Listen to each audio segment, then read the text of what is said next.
Trois petites choses sur le judaïsme. Un, nous sommes les ancêtres, le judaïsme moderne d'aujourd'hui n'est l'ancêtre d'aucune autre tradition religieuse. Deux, la Torah, le Pentateuque, n'est pas le centre du judaïsme.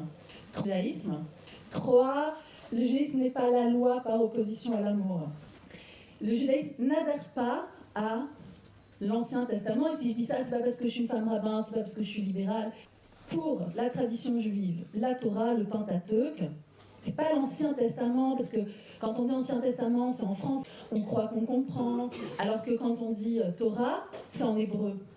Le texte source n'a pas de voyelle, pas de ponctuation, et on sait qu'on ne comprend pas.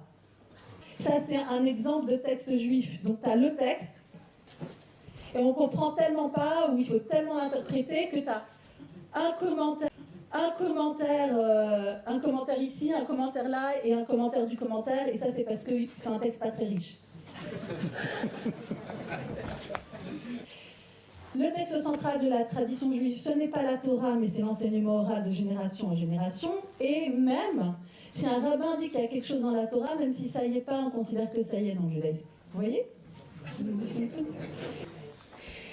Et la troisième chose, c'est que, pour ceux qui étaient aux offices, vous l'avez vu, l'amour n'est pas dissocié de la loi, mais les deux vont ensemble. Ça rejoint ce que je disais tout à l'heure, qu'il n'y a pas de tabou.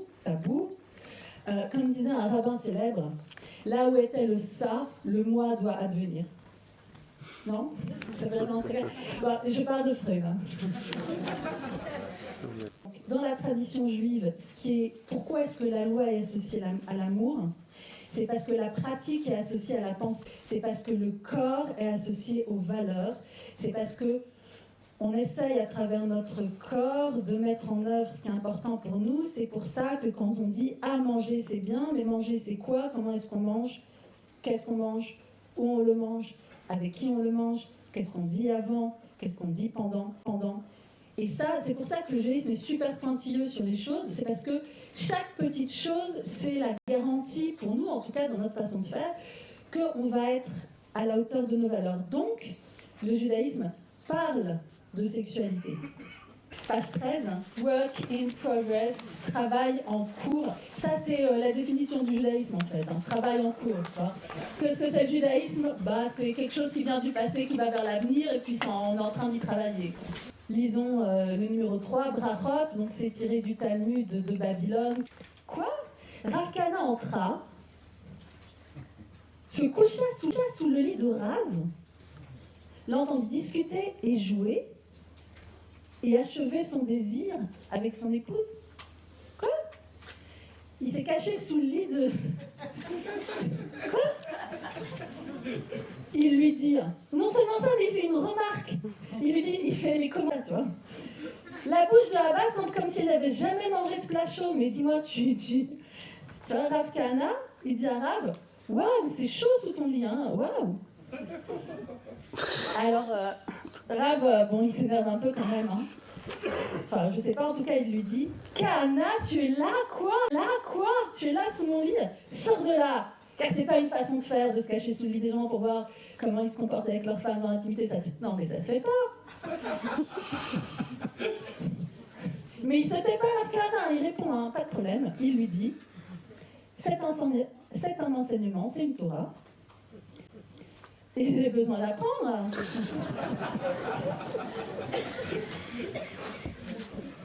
Le D, alors c'est dans un traité du Talmud qui s'appelle Nida, qui est intéressant parce que Nida, ça veut dire écarté, et c'est la façon dont en hébreu on désigne la mission d'une femme quand elle a ses règles.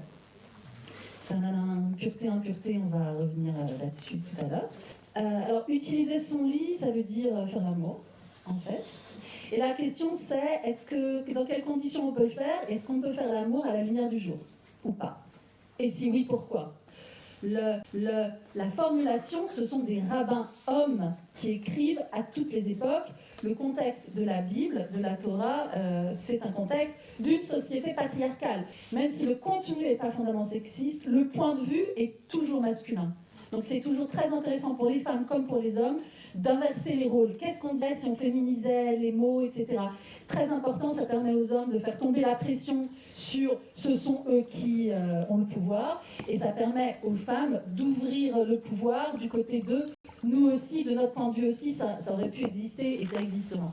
Il est interdit à un homme d'utiliser son lit pendant le jour. Amour, parce que c'est pas bien, parce que c'est trop excitant. Non, pas du tout. Quel est le verset qui est la cause de cette question-là? Comme il est dit dans le Lévitique, tu aimeras ton prochain comme toi-même. Peut-être qu'on ne voit pas le rapport, mais déjà c'est super intéressant. Quel est le fondament, la règle fondamentale dans les rapports d'intimité sexuelle? C'est tu aimeras ton prochain comme toi-même, tu t'aimeras toi-même, tu aimeras ton prochain. Abaye a dit, peut-être qu'il verra en elle une chose repoussante, elle lui apparaîtra comme repoussante. Donc si on est au grand jour, peut-être qu'on a des préjugés dans la tête, ou peut-être qu'on a des défauts physiques qui vont être révélés, et le mystère de l'attraction va disparaître. Et dans ce cas-là, on n'aimera pas notre prochain comme nous-mêmes, mais on se sentira repoussé, et ça, on ne peut pas. Ce serait pour ça, à ce stade, qu'il ne faudrait pas faire l'amour en plein jour. Donc c'est pas parce que c'est trop érotique, c'est parce que... alors peut-être que le lien est faux, mais en tout cas, on voit quelle est la façon de réfléchir. Rav Huna a dit, alors lui, il va dans le... Israël est saint et ils n'utilisent pas leur lit pendant le jour. D'accord? Ah non, bah non, je ne sais pas pourquoi, voilà. Non, parce que nous on est saints, nous on ne fait pas ça, nous on est bien au-dessus de ça. Enfin, un truc dans le genre, je sais pas trop. Rava, il dit, si la maison est sombre, pas trop éclairée, tu vois, pas le néon vert, tu vois. Si tu mets de la lumière tamisée, c'est autorisé. Bon, j'ai un peu traduit. Si la maison est sombre, c'est autorisé. Tamiser la lumière. Maintenant, on nous donne un exemple que les rabbins ramènent. La maison du roi Mounbaz, il faisait 3 choses qui sont rappelées de façon favorable. Le Talmud continue et dit, vous voyez, eux, ils faisaient l'amour le jour. Donc, ce serait plutôt un argument favorable. Oui, mais on peut dire que non, que c'est pas, ils faisaient pas l'amour le jour. C'est l'amour le jour, c'est que juste ils vérifiaient leur lit le jour. Parce qu'au cas où il te semblerait qu'il l'utilisait, qu'il faisait l'amour le jour, on ne le rappellerait jamais de façon favorable. Eh bien, si. Parce qu'à cause de la contrainte du sommeil, elle lui semblerait repoussante. Donc c'est l'autre argument.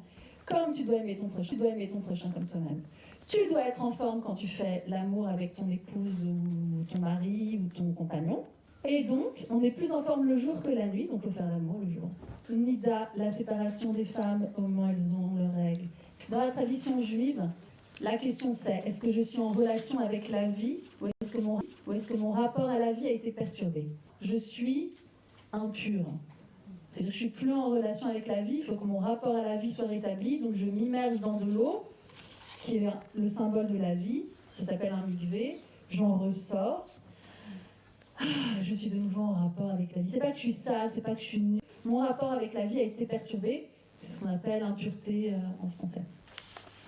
Et donc, quand la femme a ses règles, ou quand un homme a un écoulement séminal, il est dans un autre rapport avec la vie qui demande à ce qu'il se soit remis en place avant de reprendre les relations sexuelles.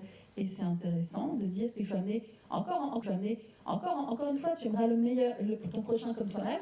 Il faut que tu sois toi-même. Il faut que ton prochain il soit lui-même ou elle-même. Pour qu'on donne le meilleur de nous-mêmes dans la relation. Donc, bien sûr, donc s'il y a ce type de problème qui se produit, il n'y a pas de relation sexuelle avant qu'on ait retrouvé l'entièreté de sa relation à soi-même pour être en relation avec l'autre. Rabbi Meir disait, pourquoi la Torah a-t-elle dit une séparation de 7 jours? Donc quand la femme a un écoulement, il n'y a pas de relation sexuelle dans le couple, jour, pourquoi? Le partenaire sexuel, on transpose, on généralise, homme ou femme, si on est tout le temps dans la disponibilité d'ordre sexuel et dans l'obsession, ça n'a plus de valeur. Sinon, il y en a un qui a envie, l'autre pas, et puis ensuite c'est le premier qui a envie, mais le premier il est un peu vexé, ou il a dû faire quelque chose pour être tranquille, donc il n'est plus. Donc c'est un problème de synchronisation. Si, une fois par mois, il y a 7 jours d'abstinence, l'idée ici est qu'elle soit impure pendant 7 jours, pour qu'elle soit chère à son mari, comme au moment où elle est rentrée sous le dais nuptial. Interdit tu vois, parce qu'on se culpabilise, il faut que je, mais pourquoi j'arrive pas, pourquoi j'ai pas de désir. 7 jours, non. Et là, forcément, au bout de 7 jours, tu vois, t'es d'accord. Tu vois, c'est bon. Et je conclurai en vous lisant simplement les 2 très beaux passages. Le languissement amène le désir et le désir amène l'amour.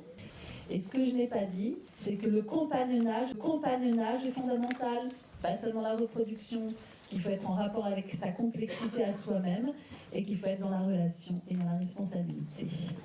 Je suis dans les